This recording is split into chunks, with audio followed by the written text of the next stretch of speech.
আসসালামু আলাইকুম সবাইকে। আমরা আজকে আমাদের জীববিজ্ঞান উৎসবের প্রস্তুতিমূলক একটি লাইভে এসেছি। আমরা আজকে মূলত বায়োটেকনোলজি নিয়ে আলোচনা করব। তো তোমরা যারা আজকে লাইভটি দেখছো তারা ঠিক কোন জায়গা থেকে আজকে লাইভটি দেখছো সেটা একটু কমেন্টে জানাবে, তোমাদের নাম জানাবে, কোন শিক্ষা প্রতিষ্ঠানে পড়ছো সেটা জানাবে, এবং আমার কথা শোনা যাচ্ছে কিনা এবং ভিডিওটা পরিষ্কার দেখা যাচ্ছে কিনা সেটা একটু কমেন্টে জানাবে। আমি কমেন্টগুলো চেক করছি, তারপর আমরা লাইভ শুরু করব।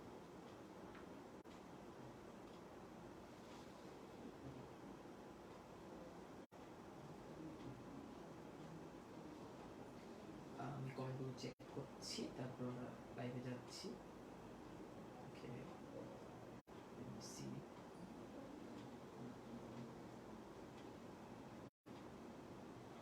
আগে তোমরা যারা লাইভটি দেখছো তারা অবশ্যই শেয়ার করে দিবে, তাহলে তোমাদের যারা বন্ধু বান্ধব রয়েছে তারা কিন্তু লাইভটি দেখতে পাবে, সবাই উপকৃত হবে। ওকে, আচ্ছা, আই থিঙ্ক একটা কমেন্ট এসেছে, আমি কমেন্টটা চেক করি। সাউন্ড একটু কম আসে। ওকে, বুঝছি, সাউন্ডটা ঠিক করা লাগবে।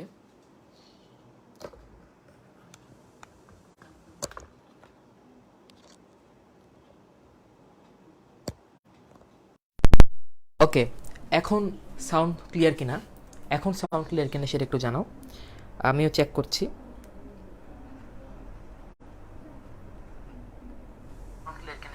হ্যাঁ, এখন ক্লিয়ার, আই থিঙ্ক এখন ক্লিয়ার। তারপর তোমাদের কমেন্ট দেখি, তারপর আমি পরবর্তী। হ্যাঁ, এখন ঠিক আছে, কমেন্ট করেছে একজন। ওকে, তোমরা কে কোন জায়গা থেকে লাইভটি দেখছো সেটা কাইন্ডলি একটু কমেন্টে জানাবে, আমি কমেন্টগুলো পড়ছি। সালমান আমিন বলেছে আসসালামু আলাইকুম। ওয়ালাইকুম আসসালাম সালমান। তারপর সব সাউন্ড নিয়ে। আচ্ছা, আমি প্রথমেই নূরের জান্নাত, আসসালামু আলাইকুম ভাইয়া। ওয়ালাইকুম আসসালাম। Okay, Taufiqul Rahman Titas, clear. Okay, thank you Taufiq. তোমরা কে কোন জায়গা থেকে আজকে লাইভটি দেখছো এবং কে কোন ক্লাসে পড়ছো বা কে কোন শিক্ষা প্রতিষ্ঠানে পড়ছো সেটা একটু কমেন্টে জানাবে, এবং অবশ্যই লাইভটি শেয়ার করে দিবে, তাহলে আরও অনেক মানুষ আজকে লাইভটি দেখতে পারবে। আমেনা আক্তার কেমন আছেন? হ্যাঁ, আমি আলহামদুলিল্লাহ ভালো আছি, আলহামদুলিল্লাহ খুব ভালো আছি। রিমি পাবনা থেকে, ভাইয়া থ্যাংক ইউ, অনেক দূর থেকে আজকে লাইভটি দেখছো তুমি। আচ্ছা, আমি একটু শেয়ার দিয়ে নিই আমার টাইমলাইন থেকে, এবং আমার ফ্রেন্ডদেরকে একটু শেয়ার দিয়ে নিই। তোমরা তোমাদের ফ্রেন্ডদের কাছে শেয়ার করতে পারো আজকে লাইভটি দেখে।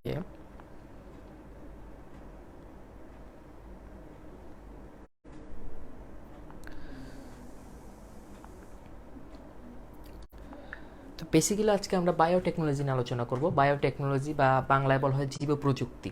আমি যদি বায়োটেকনোলজি লিখি এখানে,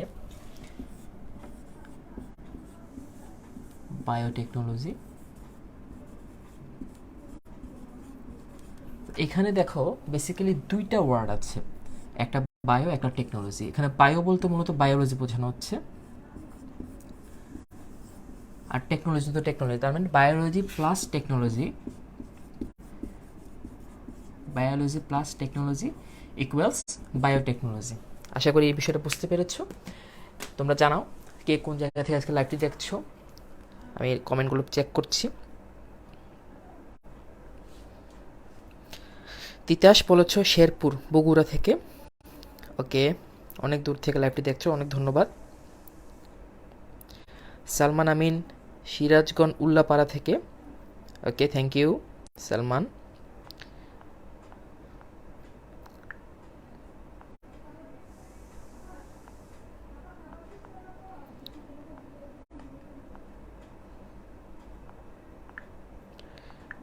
আচ্ছা,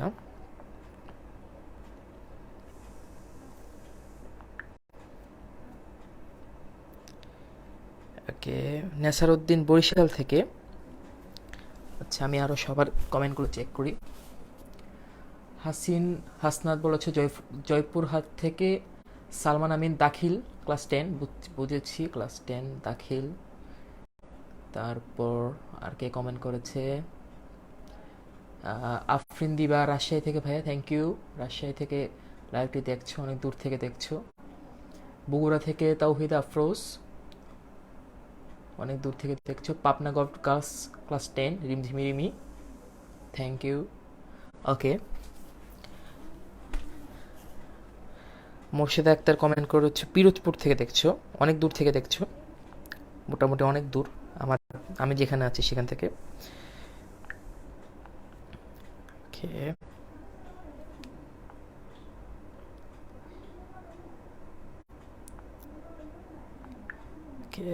সাইদার রশিদ মিম নোয়াখালী থেকে দেখছো, thank you very much.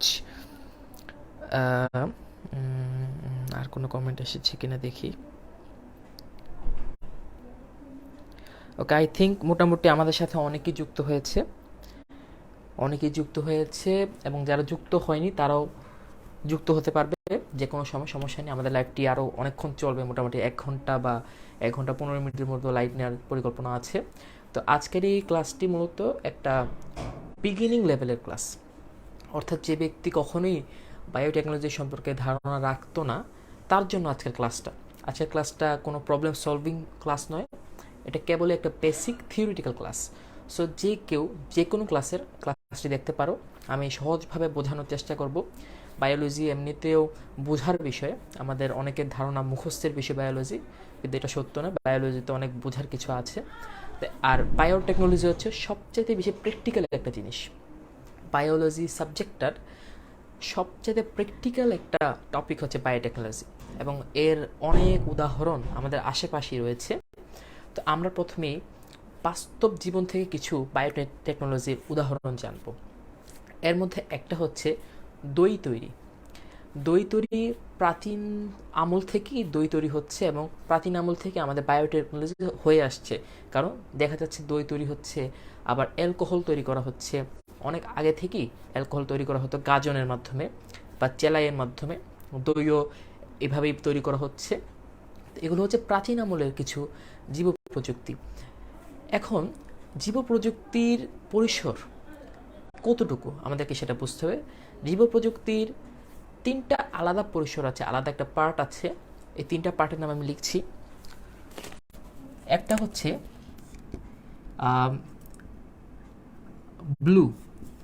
Blue biotechnology,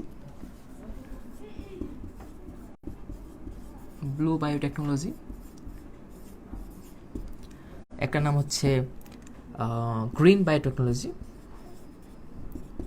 আর 3 নম্বরটির নাম হচ্ছে হোয়াইট অ্যান্ড রেড বায়োটেকনোলজি।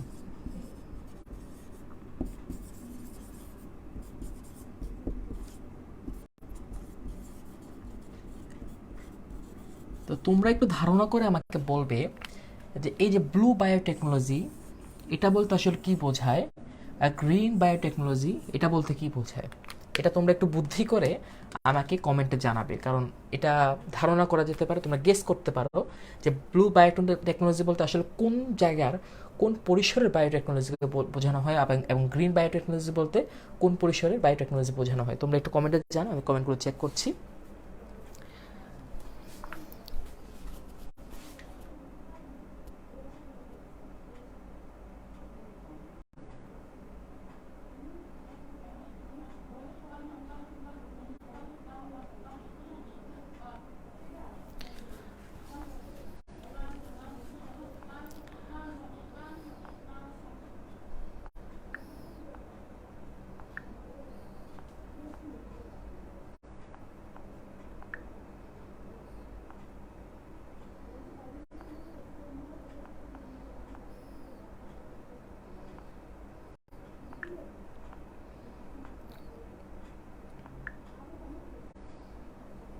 আমি কমেন্টগুলো চেক করি, কেউ কোনো কমেন্ট করেছে কি না। এখনও কমেন্ট পাইনি আমি। আচ্ছা, আমি যে প্রশ্নটা করেছিলাম যে ব্লু বায়োটেকনোলজি বলতে কোন জায়গার কোন পরিসরে বায়োটেকনোলজি বোঝানো হয়, গ্রিন বায়োটেকনোলজি বলতে কোন জায়গার কোন পরিসরে বায়োটেকনোলজি বোঝানো হয়, এটা একটু আমাকে কমেন্টে জানাও। আমি বলেছি বায়োটেকনোলজির 3টা পরিসর আছে, 3টা আলাদা আলাদা জায়গার বায়োটেকনোলজিকে আলাদা আলাদা নামকরণ করা হয়েছে। এর মধ্যে একটা হচ্ছে ব্লু বায়োটেকনোলজি, একটা গ্রিন বায়োটেকনোলজি, একটা এবং লাস্ট হচ্ছে হোয়াইট অ্যান্ড রেড বায়োটেকনোলজি। তো এখানে প্রথম যে দুটো, এই দুটো তোমরা একটু গেস করে বলো আসলে কোন জায়গার কোন পরিসরের বায়োটেকনোলজিকে ব্লু বায়োটেকনোলজি বলা হয়, এবং কোন জায়গার কোন পরিসরের বায়োটেকনোলজিকে গ্রিন বায়োটেকনোলজি বলা হয়। আমি কমেন্টগুলো চেক করছি আবারও।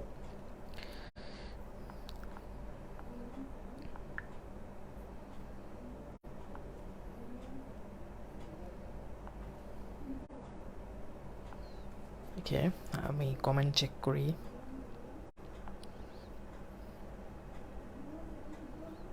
আই থিঙ্ক এখনো কোনো আর নতুন কমেন্ট আসেনি সম্ভবত।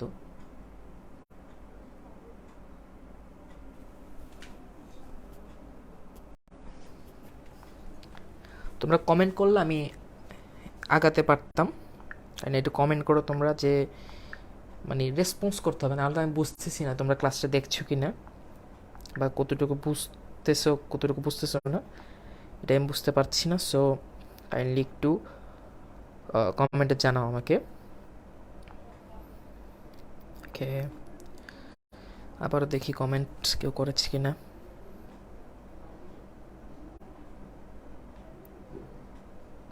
আচ্ছা, কেউ কমেন্ট করেনি, সমস্যা নেই, আমরা দেখিয়ে দিচ্ছি। ব্লু বায়োটেকনোলজি বলতে মূলত সমুদ্র এবং জলাশয় যেগুলো, সেখানকার বায়োটেকনোলজিকে বোঝানো হয়। ঠিক আছে, গ্রিন বায়োটেকনোলজি বলতে কৃষিক্ষেত্রে অর্থাৎ সবুজ মাঠে আমরা যে জীব প্রযুক্তি ব্যবহার করি সেটা হচ্ছে গ্রিন বায়োটেকনোলজি। এবং হোয়াইট অ্যান্ড রেড বায়োটেকনোলজি হচ্ছে মূলত চিকিৎসা ক্ষেত্রে আমরা যে বায়োটেকনোলজি ব্যবহার করি সেটা হচ্ছে হোয়াইট অ্যান্ড রেড বায়োটেকনোলজি।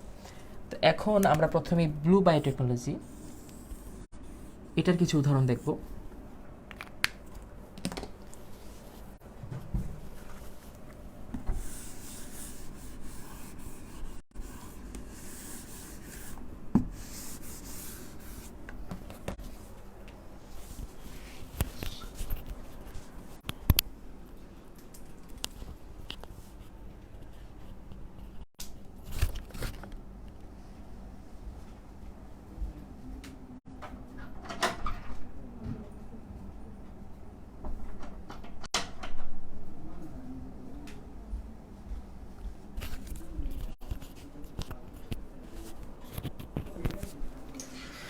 ওকে, এখন আমরা ব্লু বায়োটেকনোলজি নিয়ে আলোচনা করব। তোমরা কেউ কমেন্ট করছো কিনা আমি দেখি একবার।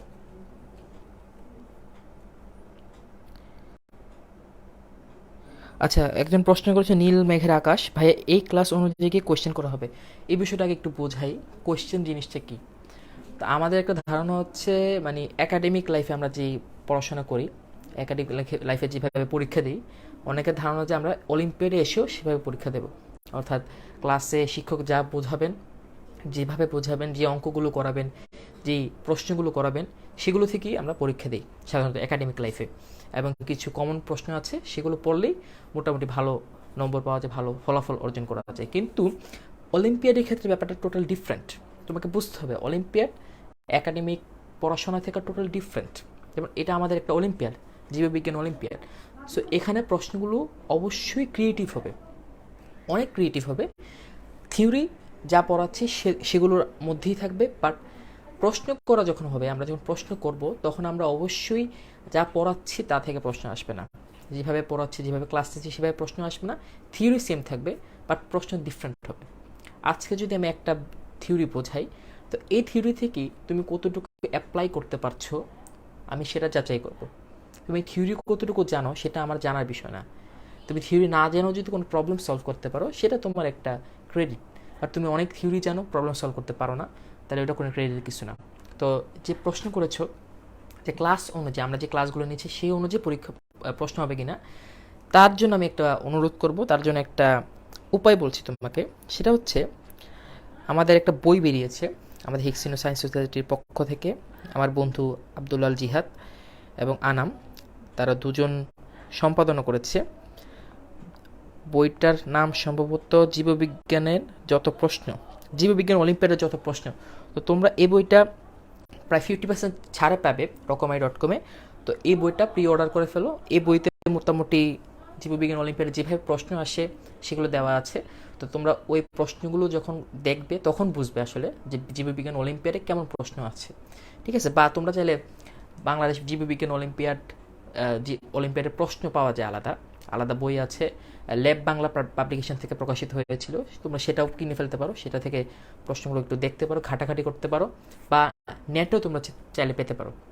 ঠিক আছে? জীববিজ্ঞান অলিম্পিয়াডের যে মূল ওয়েবসাইট, তোমরা সেখানে গিয়ে কিন্তু তাদের প্রশ্নগুলো দেখতে পারো প্রিভিয়াস ইয়ারে, আগের বছরগুলোতে কেমন প্রশ্ন এসেছে, কীরকম কী কী প্রশ্ন এসেছে, কোন ধারার প্রশ্ন এসেছে, তোমরা সেগুলো দেখতে পারো। তাহলে তোমরা বুঝবে আসলে জীববিজ্ঞান অলিম্পিয়াডের প্রশ্নটা কেমন হয়। ঠিক আছে? আচ্ছা, আশা করি বিষয়টা বোঝাতে পেরেছি। যে প্রশ্ন করেছিলে সে বুঝতে পেরেছে না, আমাকে একটু জানাও, তাহলে আমার সুবিধা হবে।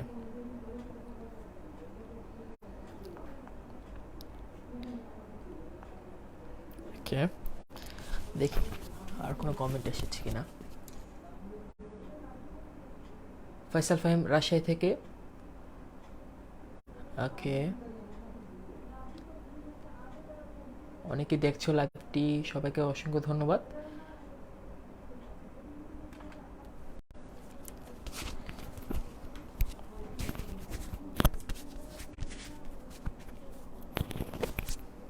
ওকে,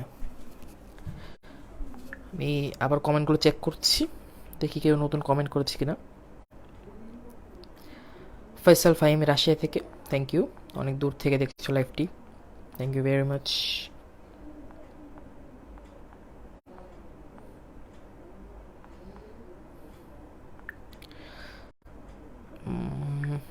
আবারও কমেন্টগুলো চেক করি।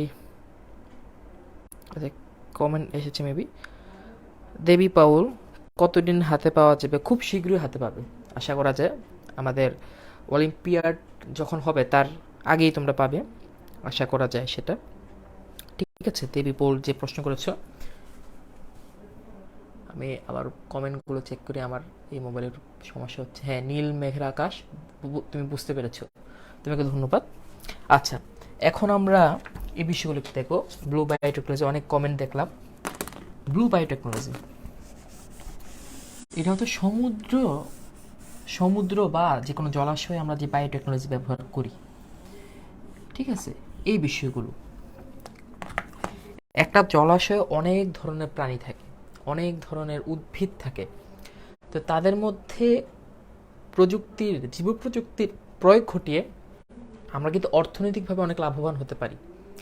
যেমন আমরা চাইলে ইলিশের আকার বড় করতে পারি জীব প্রযুক্তির মাধ্যমে, অনেক বড় বড় ইলিশ আমরা উৎপাদন করতে পারি।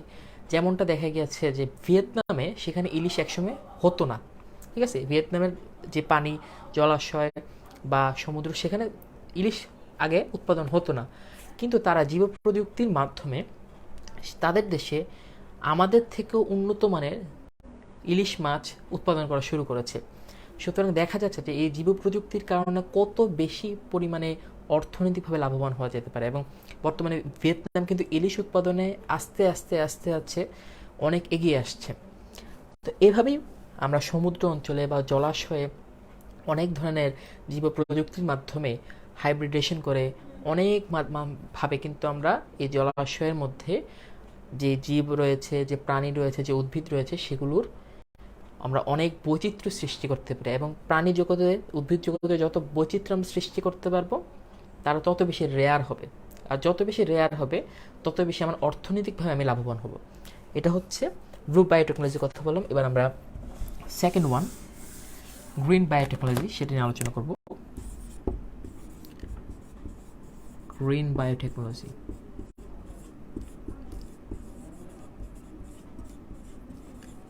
এটা হচ্ছে কৃষি ক্ষেত্রে যে বায়োটেকনোলজি বা জীব প্রযুক্তি আমরা ব্যবহার করি, সেটা হচ্ছে গ্রিন বায়োটেকনোলজি।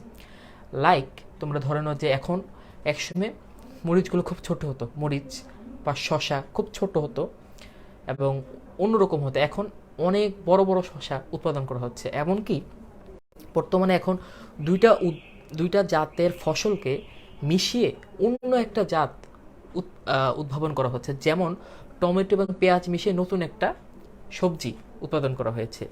এই জাতের অনেক ধরনের নতুন নতুন উৎপাদন হচ্ছে। যেমন ড্রাগন ফল, এই ড্রাগন ফল একসময় বাংলাদেশে খুব রেয়ার ছিল, কিন্তু এখন এই জীব প্রযুক্তির মাধ্যমে ড্রাগন ফল কিন্তু আস্তে আস্তে আমাদের উৎপাদন বাড়ছে। যদিও আমাদের ড্রাগন ফলগুলোর মান অন্য দেশের যে ড্রাগন ফল, সেগুলো মানের তুলনায় তুলনামূলক একটু পিছিয়ে আছে, কিন্তু খুব শীঘ্রই আমরা বায়োটেকনোলজির আরও বেশি প্রসার ঘটিয়ে কিন্তু ড্রাগন ফলের উৎপাদন এবং রপ্তানি করে অনেক বেশি অর্থনৈতিকভাবে লাভবান হতে পারি। কারণ ড্রাগন ফল কিন্তু অনেক সুস্বাদু একটি ফল এবং এর বাজার দর অনেক বেশি পুরো পৃথিবীব্যাপী ড্রাগন ফল খুব জনপ্রিয় ফল এবং এর বাজার দর অনেক বেশি।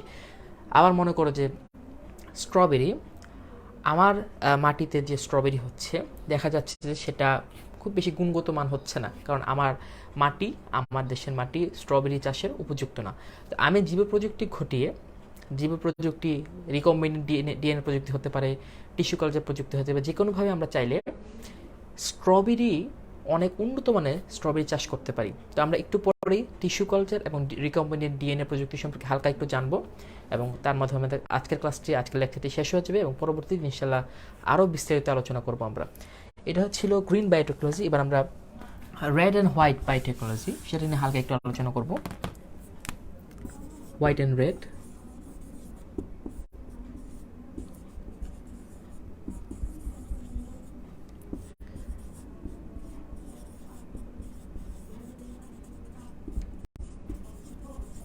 এটা হচ্ছে মেডিসিন, চিকিৎসা ক্ষেত্রে আমরা যে বায়োটেকনোলজি, জীব প্রযুক্তি ব্যবহার করি সেটা হচ্ছে হোয়াইট অ্যান্ড রেড বায়োটেকনোলজি।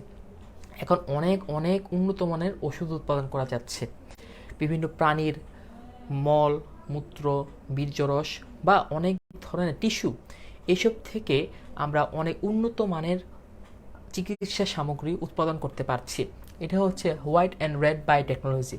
বর্তমানে এই বায়োটেকনোলজির কারণে কিন্তু চিকিৎসা ক্ষেত্রে আমূল পরিবর্তন হয়েছে এবং খুব শীঘ্রই আশা করা যায় যে আমরা বায়োটেকনোলজির প্রয়োগ ঘটিয়ে যে প্রাণঘাতী যে রোগগুলো রয়েছে, ক্যান্সার হতে পারে, এইডস হতে পারে, আমরা সেগুলোরও কোনো না কোনো একটা প্রতিষেধক আবিষ্কার করতে পারবো বায়োটেকনোলজির প্রয়োগ ঘটিয়ে। এটা খুব শীঘ্রই আশা করা যায়। এটা নিয়ে বিজ্ঞানীরা, অনেক চিকিৎসা বিজ্ঞানীরা অনেক বেশি আশাবাদী। তাহলে তোমরা এতটুকু বুঝতে পেরেছো কিনা সেটা একটু আমাকে কমেন্টে জানাও, আমি কমেন্টগুলো একটু চেক করবো।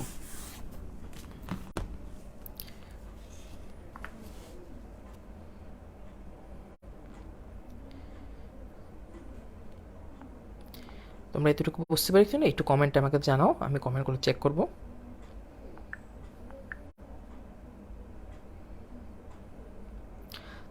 তাসমিম খান, আসসালামু আলাইকুম। ওয়ালাইকুম আসসালাম।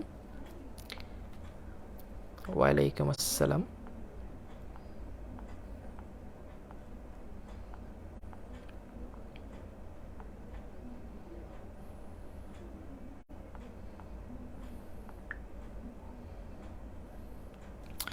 আচ্ছা, আই থিঙ্ক কেউ কমেন্ট করছো না, নো প্রবলেম, আমরা এগিয়ে যাব।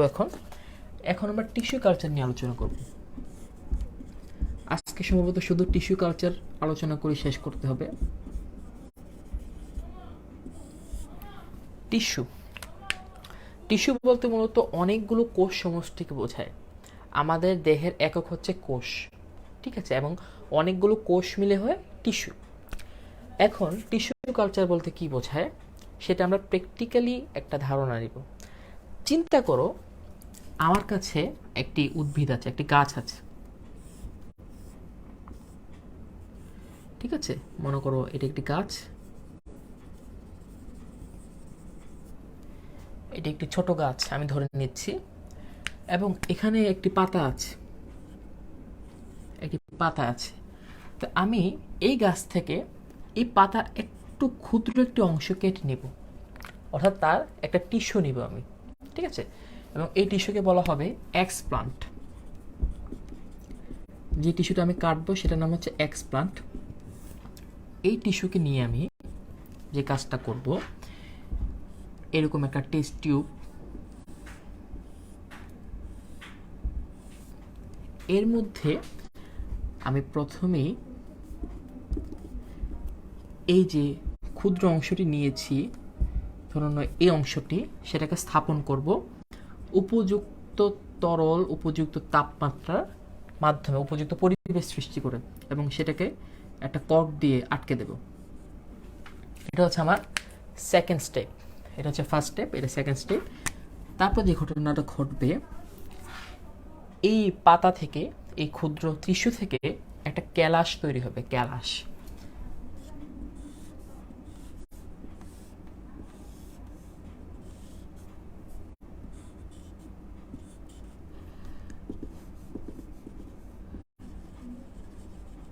মনে করো এরকম ক্যালাস তৈরি হলো। এটা হচ্ছে থার্ড পার্ট। এই ক্যালাস থেকে যে ঘটনাটা ঘটবে তারপর হবে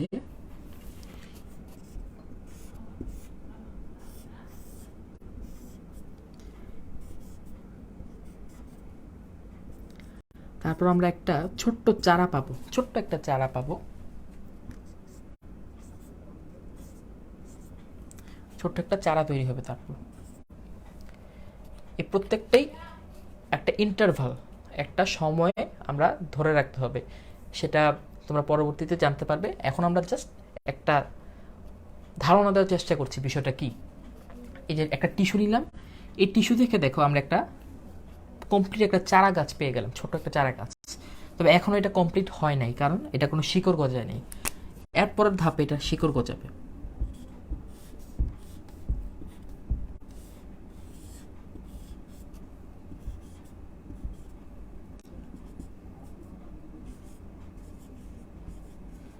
এই চারা গাছ এবং তার শিকড় গজিয়ে গেল। এখন আমার আর কোনো কাজ নেই। এখন সিম্পলি আমি এই গাছটাকে তুললে একটা টবে বা কোনো আবাদ মাধ্যমে কোনো জমিতে সেটা লাগিয়ে দিব। সিম্পল, মনে করো টবেই লাগালাম আমি এই গাছটাকে।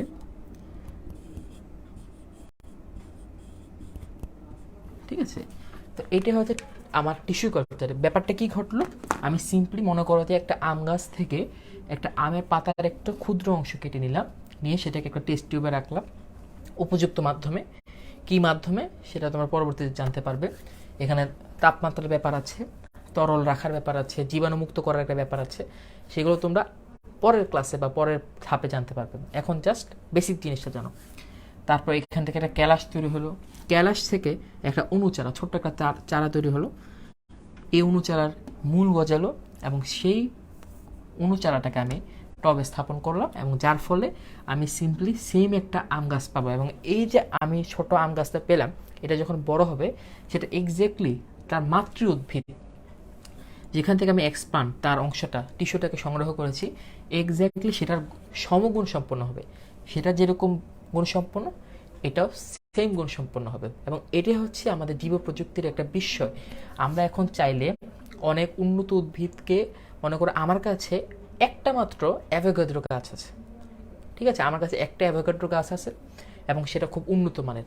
আমার পক্ষে আরেকটা গাছ কিনা সম্ভব নয় এখন, বা আরেকটা গাছ থেকে যদি আমি করতে চাই, আবার অ্যাভোকাডো চাষ করতে চাই, আরও গাছ লাগাতে চাই, সেক্ষেত্রে আমার অর্থনৈতিক খরচ বেশি পড়ে যাবে। তো আমি সিম্পলি যে কাজটা করব, এই গাছটা থেকে আমার কাছে যে গাছটা আছে সেখান থেকে একটা টিস্যু কেটে নিব, কেটে নিয়ে এই প্রসেসটাতে আগাবো। তাহলে সিম্পলি আমি চাইলে যত খুশি, যত ইচ্ছা আমার, তত আমি কিন্তু গাছ তৈরি করতে পারবো, গাছ রোপণ করতে পারবো। আশা করছি তোমরা বিষয়টা বুঝতে পেরেছো। একটু কমেন্টে জানাও আমাকে বিষয়টা বুঝতে পেরেছো কিনা, আমি যে কমেন্টগুলো চেক করছি।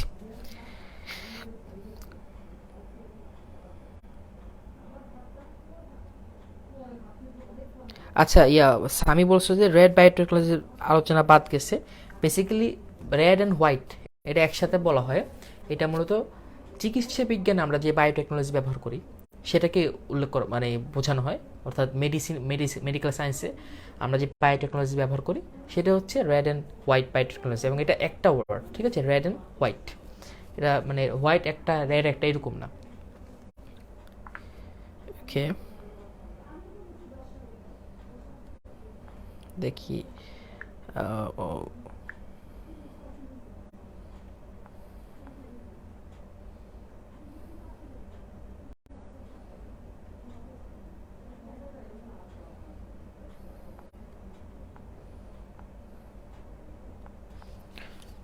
ওকে, কমেন্টগুলো এখান থেকে চেক করি আবার। ও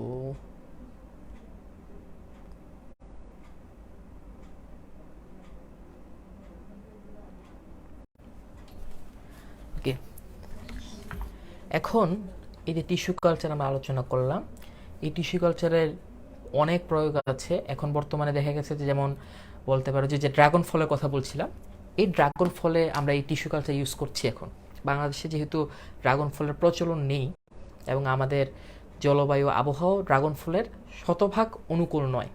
এটা মূলত চীন, ভিয়েতনাম, তারপর ইন্দোচীন যে দেশগুলো আছে, কম্বোডিয়া, এরপর ধরে নাও লাওস, থাইল্যান্ড, এইসব দেশে মূলত জলবায়ু আবহাওয়া হচ্ছে ড্রাগন ফল উৎপাদনের জন্য সবচেয়ে বেশি উপযুক্ত। তো আমার দেশে আমি যখন ড্রাগন ফল উৎপাদন করব, সেক্ষেত্রে আমার জন্য অর্থনৈতিকভাবে সবচেয়ে সহজ হবে যদি আমি টিস্যু কালচার ইউজ করি। তো আমরা এখন টিস্যু কালচার ইউজ করি, ড্রাগন ফল উৎপাদন হচ্ছে। তোমরা চাইলে ইউটিউবে দেখতে পারো, হৃদয়ে মাটি ও মানুষ যে চ্যানেলেতে দেখা একটা প্রোগ্রাম, সেটা দেখতে পারো। সেখানে কিন্তু একটা সিরিজ করা হয়েছিল এই বিষয়টার উপর, ড্রাগন ফল কীভাবে উৎপাদন করা হচ্ছে বাংলাদেশে এবং কীভাবে কৃষকরা অনেক বেশি উপকৃত হচ্ছে এই ফল উৎপাদন করে। আচ্ছা, তোমরা আবারও তোমাদের কমেন্টগুলো আমি চেক করছি আবার, তারপর আমি নেক্সট টপিকে চলে যাচ্ছি।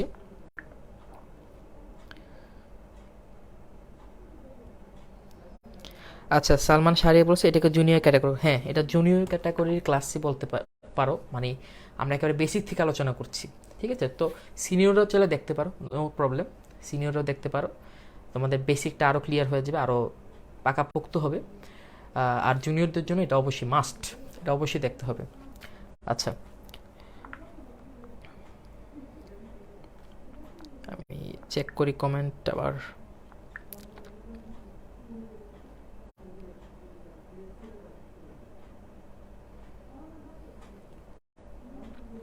আচ্ছা, এখন তোমাদের কাছে আমি একটা প্রশ্ন করব, সেটা হচ্ছে তোমরা এখন একটু ইনোভেটিভ হতে হবে, তোমরা একটু ক্রিয়েটিভ হতে হবে।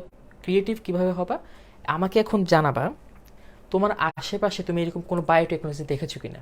আমি এতক্ষণ যা আলোচনা করেছি সেটার বাহিরে কোনো বায়োটেকনোলজি তোমার চোখে পড়েছে কিনা সেটা একটু কমেন্টে জানাও। আমি তোমাদের ক্রিয়েটিভিটি দেখবো, তোমাদের ইনোভেশন দেখবো।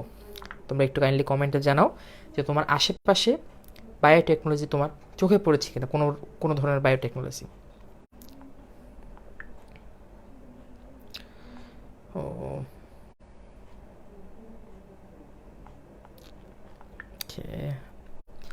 তোমার আশেপাশে কোনো ধরনের বায়োটেকনোলজি চোখে পড়েছে কিনা সেটা একটু কমেন্টে জানাও, আমি কমেন্টগুলো চেক করব।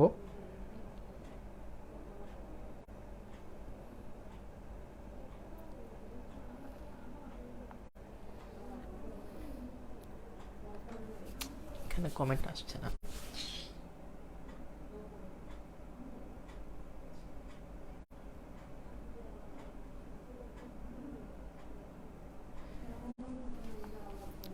আচ্ছা, আবারও একটা কথা বলিনি, সেটা হচ্ছে জীববিজ্ঞান অলিম্পিয়াডের প্রস্তুতি নিয়ে। হ্যাঁ, জীববিজ্ঞান অলিম্পিয়াডের প্রস্তুতি নিয়ে আমাদের হিক্সন সায়েন্স সোসাইটির পক্ষ থেকে একটি বই বেরিয়েছে, জীববিজ্ঞান অলিম্পিয়াডের যত প্রশ্ন। তোমরা এই বইটি অবশ্যই সংগ্রহে রাখবে, তাহলে জীববিজ্ঞান অলিম্পিয়াডে কী ধরনের প্রশ্ন আসতে পারে তোমরা সেটা জানতে পারবে। এবং বইটা খুবই চমৎকার একটি বই, তোমরা অবশ্যই পাশে রাখবে বইটি, তাহলে তোমাদের যে জীববিজ্ঞান অলিম্পিয়াডের প্রশ্ন সম্পর্কে একটা ধোঁয়াশা রয়েছে সেটা অনেকাংশেই কেটে যাবে বলে আমার বিশ্বাস। আচ্ছা, আমি আবার কমেন্টগুলো চেক করছি, দেখি কেউ কমেন্ট করেছে কিনা।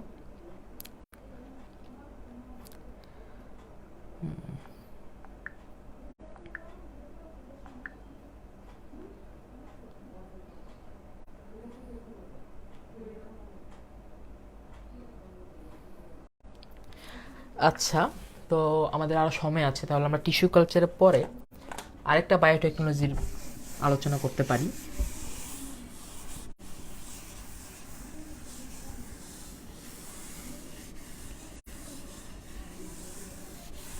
সেটা হচ্ছে রিকম্বিনেন্ট ডিএনএ প্রযুক্তি।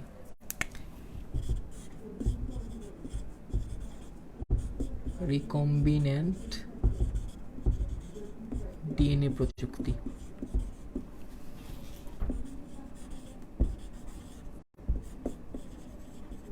আচ্ছা, এই জিনিসটা বেসিক্যালি কি?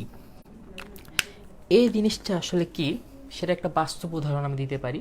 কিন্তু এটা শুনতে একটু অদ্ভুত লাগতে পারে তোমার কাছে, কিন্তু এই ধরনের অনেক উদাহরণ আছে এবং এই ধরনের অনেক জাত উৎপাদন করা হচ্ছে বর্তমানে। বিভিন্ন ধরনের রিকম্বিনেন্ট ডিএনএ প্রযুক্তিকে, মানে ডিএনএ পরিবর্তন করে অনেক ধরনের নতুন নতুন শস্য উৎপাদন করা হচ্ছে। যেমন চিন্তা করো যে একদিকে রয়েছে একটা আপেল, আরেকদিকে একটা আম।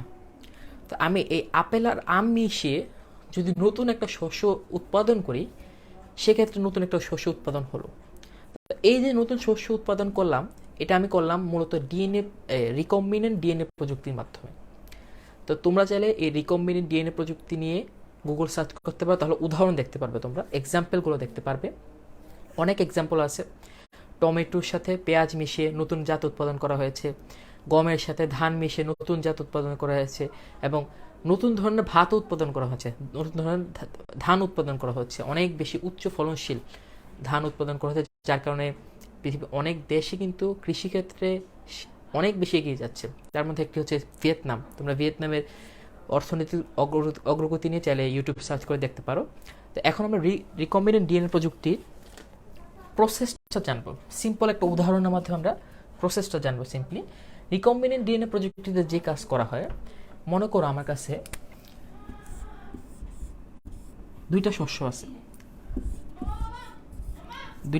আছে, তো একটা শস্য হবে দাতা, যার থেকে আমি ডিএনএ কাটবো, একটা ডিএনএ কেটে নিব আমি,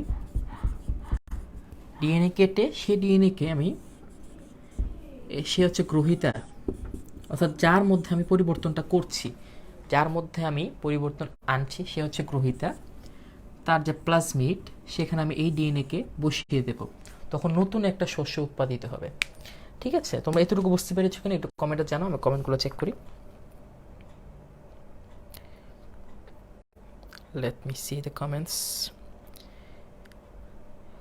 এটা কোন ক্যাটাগরির? জুনিয়রের জন্য? হ্যাঁ, এটা জুনিয়রের জন্য বলতে পারো, এটা জুনিয়র ক্যাটাগরির জন্য বেসিক্যালি। সো অবশ্যই দেখো ক্লাসটি। ওকে,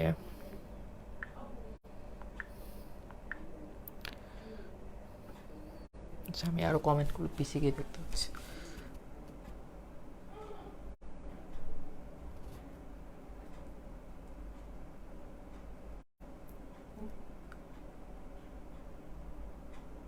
হ্যাঁ, মুনতাসির মাহমুদ সামি, চমৎকার একটি উদাহরণ দিয়েছো। গোলাপ গাছের ডাল মাটিতে পুঁততে সেটা থেকে নতুন গোলাপ গাছ জন্মাতে দেখেছি। চমৎকার চমৎকার একটু উদাহরণ দিয়েছো। বাকিরাও একটু চেষ্টা করতে পারো।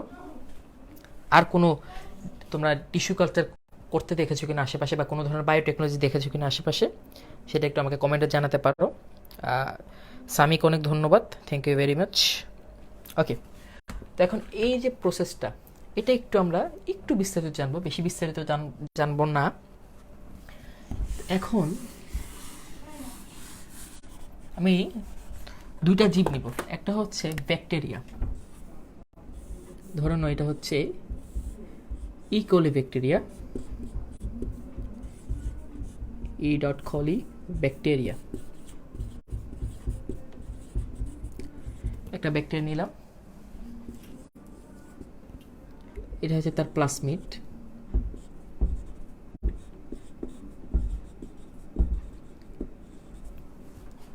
আমি আরেকটা দাতা কোষ নিব, এটা যে কোনো জীব যে কোনো প্রাণীর হতে পারে। ঠিক আছে, মনে করো এটা হচ্ছে দাতা কোষ।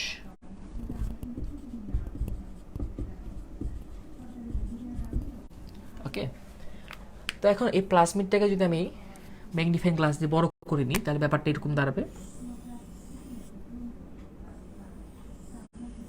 প্রস্থচ্ছেদ আবার আবার দাতা কোষ, সেটার প্রস্থচ্ছেদ এরকম হবে।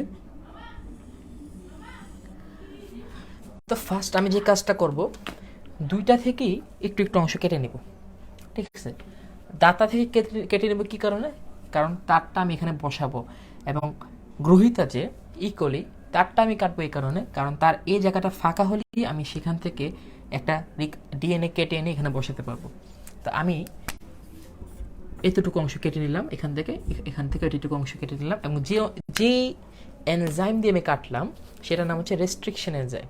তোমরা এটা লিখে রাখতে পারো, নোট করে রাখতে পারো, যে এনজাইম থেকে দিয়ে আমি কোনো একটা ডিএনএর কিছুটা কর্তন করব, সেটার নাম হচ্ছে রেস্ট্রিকশন এনজাইম। ওকে, তো এখন এই অংশটা চলে গেল, আর এখানে আমি শুধু ওই অংশটা রাখলাম, অর্থাৎ যে অংশটা আমি বসাবো এখানে।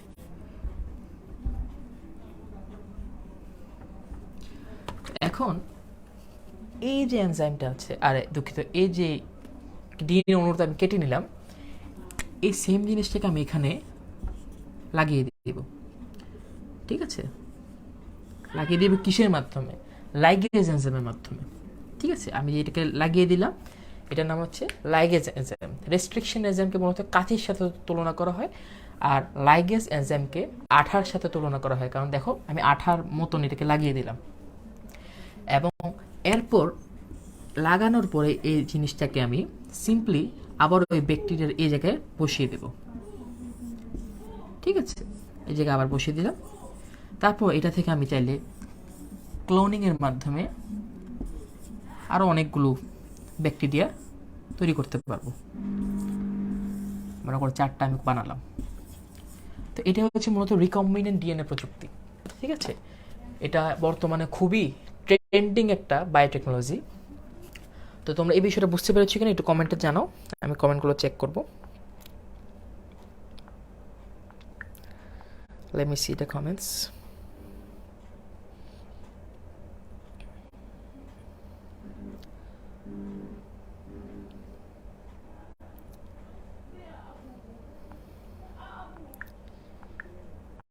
কমেন্ট তো এখানে দেখা যাচ্ছে না।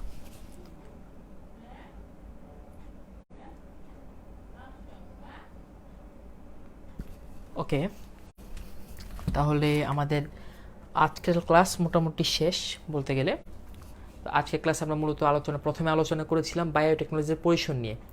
ঠিক আছে, সামুদ্রিক বায়োটেকনোলজি, সামুদ্রিক জীব প্রযুক্তি, তারপর চিকিৎসা বিজ্ঞানের জীব প্রযুক্তি, তারপর কৃষিক্ষেত্রে জীব প্রযুক্তি, তারপর আমরা আলোচনা করলাম টিস্যু কালচার নিয়ে, এরপর আলোচনা করলাম রিকম্বিনেন্ট ডিএনএ প্রযুক্তি নিয়ে। তো এই বিষয়গুলো মূলত জীব প্রযুক্তির বিষয়ে। এছাড়াও আরও অনেক জীব প্রযুক্তি, অনেক জীব বায়োটেকনোলজি আছে, যেমন ফিঙ্গারপ্রিন্ট, ডিএনএ ফিঙ্গারপ্রিন্ট। আমাদের ফিঙ্গারপ্রিন্ট কিন্তু প্রত্যেকটা মানুষের আলাদা একটা সত্তা বহন করে। ঠিক আছে, ফিঙ্গারপ্রিন্ট বা আঙ্গুলের যে নকশা, সেটা প্রত্যেকটা মানুষের আলাদা আলাদা। এটা সৃষ্টিকর্তার একটা নিদর্শন বলতে পারো, যে পৃথিবীর প্রত্যেকটা মানুষের সব কিছু, কারো যদি সব কিছু ম্যাচ করেও যায়, যমজ ভাই তাদের যদি সবও ম্যাচ করেও যায়, তারপর আঙ্গুলের ছাপ অবশ্যই ডিফারেন্ট হবে, অবশ্যই ডিফারেন্ট হবে। আঙ্গুলের ছাপ খুব রেয়ারলি মিলতে পারে, খুব রেয়ারলি, এবং এটা হয় না সাধারণত, এটা ইটস টোটালি ইম্পসিবল। অর্থাৎ সবার আঙ্গুলের ছাপ আলাদা আলাদা, ডিফারেন্ট। এবং এই আঙ্গুলের ছাপ এই জন্য এতটা ক্রুশাল একটা জিনিস, কারণ আঙ্গুলের ছাপের মাধ্যমে যে কোনো একজন অপরাধীকে ধরা যেতে পারে। কারণ কারোর সাথে কারোর আঙ্গুলের ছাপ মিলছে না, তার মানে প্রত্যেকটা মানুষেরই আলাদা আলাদা আঙ্গুলের ছাপ থাকার কারণে আমরা কিন্তু খুব সহজেই অপরাধী ধরতে পারি। এরপর মনে করো এই ডিএনএ প্রযুক্তির মাধ্যমে অনেক ক্ষেত্রে চুল থেকে বা অনেক ক্ষেত্রে শরীরের ঘাম থেকেও কিন্তু অনেক অপরাধীকে ধরা যায়। তো এই পুরোটা কিন্তু দেখো অপরাধ সেক্টরে, আমার যে নিরাপত্তা সেক্টর, সেখানে কিন্তু আমি অনেক বেশি উপকৃত হচ্ছি এই বায়োটেকনোলজির মাধ্যমে। সুতরাং তোমরা বুঝতে পারছো বায়োটেকনোলজিস এই টপিকটা হচ্ছে জীববিজ্ঞানের সবচাইতে বেশি প্র্যাকটিক্যাল একটা টপিক। তো তোমরা সবাই অবশ্যই এই বিষয়টাকে অনুভব করার চেষ্টা করবে। আশেপাশে কোথায় বায়োটেকনোলজি দেখছো সেটা একটু নিজেরা অনুধাবন করবে, নিজেরা সেই বিষয়টাকে অনুভব করবে। এবং চাইলে তোমরা বায়োটেকনোলজি নিয়ে গুগল সার্চ করতে পারো, ইউটিউবে দেখতে পারো যে উদাহরণগুলো আছে, যে এক্সাম্পলগুলো আছে, যে নিদর্শনগুলো আছে, তাহলে তোমাদের কাছে বিষয়টা আরও অনেক বেশি ক্লিয়ার হবে। তো সবাইকে অসংখ্য ধন্যবাদ আজকে ক্লাসটি দেখার জন্য। অনেকেই ক্লাসটি খুব মনোযোগ দিয়ে দেখেছো, তাদের সবাইকে অন্তঃস্থল থেকে ধন্যবাদ জানিয়ে আজকে লাইভ ক্লাসটি এখানে শেষ করছি। সবাইকে ধন্যবাদ। আসসালামু আলাইকুম।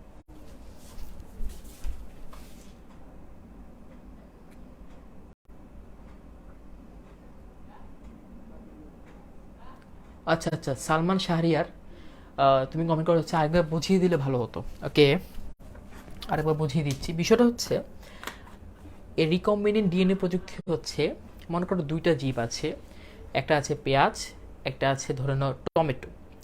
এখন আমি যদি পেঁয়াজ থেকে ছোট্ট একটা ডিএনএ কেটে নিই, ডিএনএ অণু একটা জিন থেকে ডিএনএ অণু কেটে নিই ওই পেঁয়াজের, কেটে নিয়ে আমি যদি সেই টমেটোর যে ডিএনএ সেটার সাথে সেটাকে লাগিয়ে দিই, সেই ক্ষেত্রে আমি নতুন একটা জাত পাবো, নতুন একটা শস্য পাবো। টমেটো এবং পেঁয়াজ মিশানোর পরে যে যে ধরনের একটা শস্য কল্পনা করা যেতে পারে এই ধরনের একটা শস্য আমি উৎপাদন করতে পারবো, এবং এটা খুব রেয়ার হবে।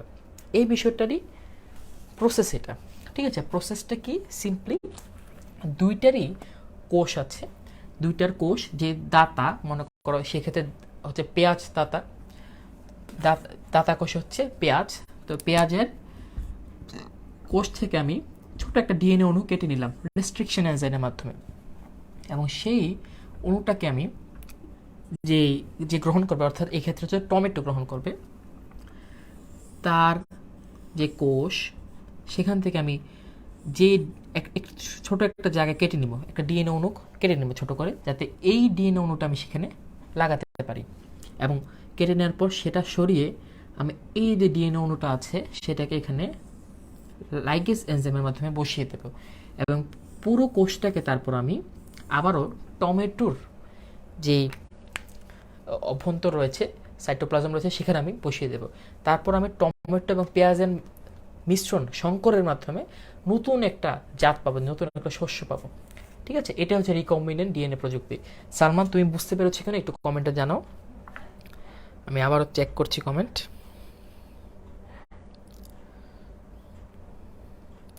আচ্ছা, একজন কমেন্ট করেছে যে ভাইয়া জুনিয়র ক্যাটাগরির জন্য কি জাস্ট 9-10-এর বায়োলজি বই পড়লেই হবে? এটা বলা যাচ্ছে না আসলে, কারণ জীববিজ্ঞান যে ক্লাস 9-10 আমাদের বইটা রয়েছে সেটা অনেকাংশেই অলিম্পিয়াডের উপযুক্ত না।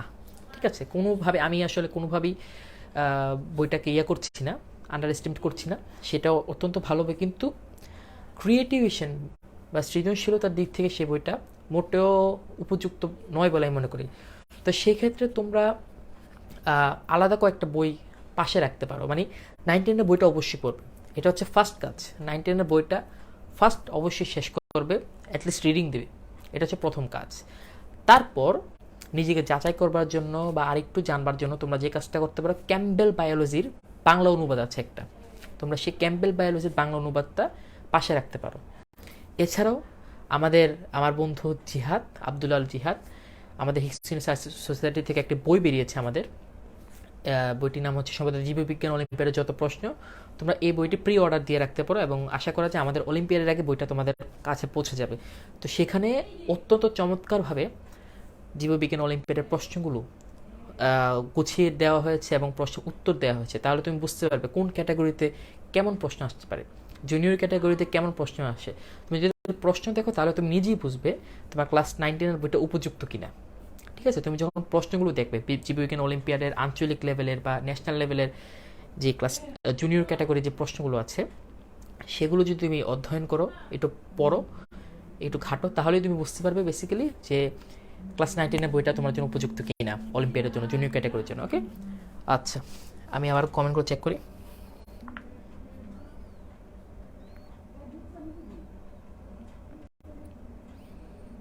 আচ্ছা সালমান, থ্যাংক ইউ ভাইয়া, থ্যাংক ইউ, তুমি বুঝতে পেরেছো, তোমাকে অসংখ্য ধন্যবাদ।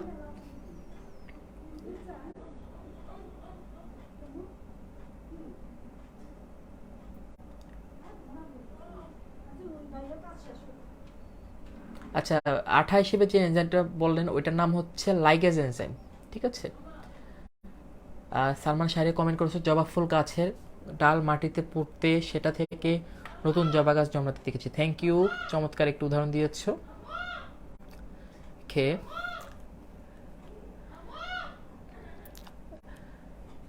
ওকে, দেখি আর কোনো কমেন্ট এসেছে কিনা, সবগুলো কমেন্ট একটু চেক করছি।